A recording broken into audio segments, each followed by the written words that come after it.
Hello everyone. Today I wanted to go ahead and show you what I usually look for and landscape wise when I fish in creeks. Usually when I cast my bait out, I usually cast around vegetation, fallen trees, this little island right here. There's usually islands. I fish around that, not exactly too close to it, but maybe a couple of feet away from it.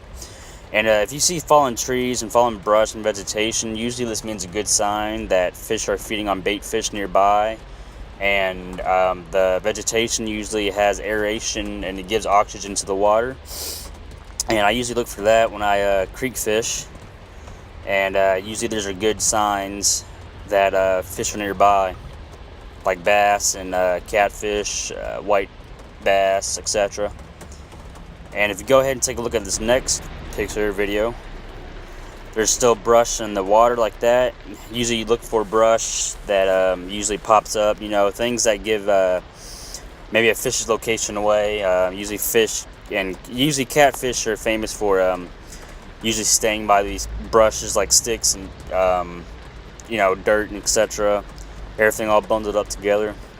And I usually fish about maybe a foot or two away from it, and just let it sit there for a while, and then just kind of usually I pull it in very slowly, and usually that works. And you see the support beams around here, they usually hang out and around the bridges and the brush, and yeah, usually all of this, just make sure to look out for anything that sticks out, and that's usually a good sign. So if you go ahead and take a look at the next picture video. Sorry, I don't know why I keep saying picture. Video. Here we go. You can go ahead and see this, kind of the little, how the dirt, some of it looks steep, and some of it looks kind of, it's like starting to form an island in the water. So, but if you see the steepness, usually that means it's deeper water close to it. So make sure to look for steep edges like this, and not so. If you see it to your left hand side, it looks a little bit more shallower, and to your right hand side, it's a little bit more steeper. So usually trying to look for the steepness of the hills or the bank, and down there it looks a little bit more shallower to your left hand side. And go ahead and take a look at this video right here. Usually if you look to your left hand side, away from about a couple feet away from the bridge, there's this little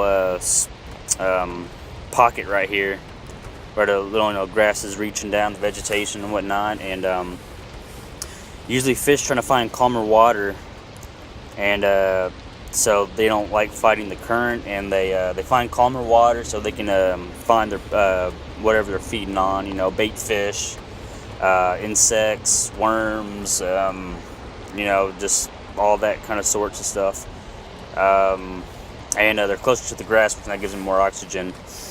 And but if you see in the picture right now, that's coming about a couple seconds. There we go. In the next video, you can go ahead and take a look at the island that's parallel to the grass that's in the water, kind of the vegetation, the brush.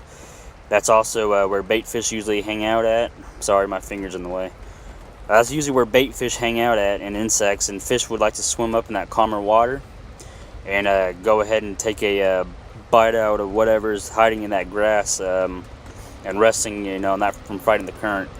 As I said, insects, lizards, bait fish, minnows, stuff like that.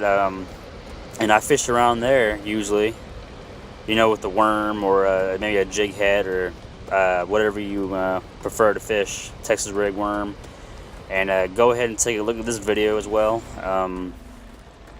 And if you can see in the water, look at the water. Don't look at the brush or anything else like that. Just look at the water. You see how it's a little bit darker far ahead? That means it's deeper water compared to where the shallow water's at. So it's deeper water. I usually go ahead, if you can make that cast out there, just cast as far as you can. You don't have to necessarily reach it, but if you make maybe about a foot and a half away from where that little drop off is, where that deeper water is, they'll still come out of that deeper water and attack your bait and whatever you're throwing out there. And just make sure to get as close as possible when you cast out. I mean, if you can't go that far out, then then just throw maybe halfway, and they'll come and attack it. They'll smell it, or they'll sense it. Yeah, they'll come after it. And go ahead and look at this next video right here. Usually I look out for rocks. You see those the cracks in the rocks, crevices, and etc. Usually bait fish hang out in there usually to hide away from the predators like bass. What else? Catfish, bluegill, crappie, gar. Which there is a lot of gar fish in this water, but they go ahead and hide in these crevices, and usually I trying to fish near the rocks, not exactly in the rocks, but fish near the rocks, and they'll sense it, because they're already sensing the bait fish already in the crevices of the rocks, so they'll come and attack the worm, shad, whatever you're using. So that's it.